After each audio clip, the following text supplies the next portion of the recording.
sayang. Hindi mo gagamitin sa kalooban ng Diyos. Diba? Nakakalungkot naman mga kapatid, kung ang isip mo sa sarili mo, yung bang wala kang silbi. Mabuhay ka, mamatay ka, design pa rin ang planeta. Di po ba? Yung walang nangyayari sa buhay mo, hindi sarili mo na lang inaatupag mo. Okay na eh. Nag-pray ka, Lord, ayusin mo yung buhay ko. Inayos ng Lord. Bakit inayos ng Lord ang buhay mo? Para gumawa ka rin ng mabuti. Lord, pagpalain mo ako sa financial. Pinagpala ka sobra-sobra. Hindi lang para sa sarili mo yun. Para itulong mo sa iba. Gamitin mo sa iba. Dito ba? Amen? Amen. Good. Dito ba? Walang masasayang kung gagawa tayo mga kapatid ng kabutihan. Lalo na tayo mga Kristiyano.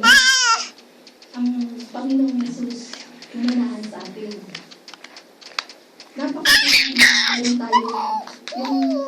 Meron tayong tinutulungan tao o gumagawa tayo mabuti sa tao.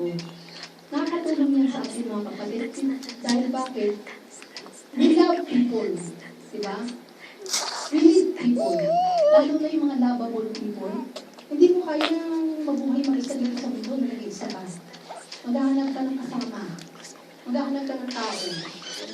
Kaya tayo, kung ano na lang iniisip natin mga kapatid, yung nangyayari sa buhay natin, at wala tayong hindi tayo interesado sa buhay ng ibang tao, naku, wala kang natututunan.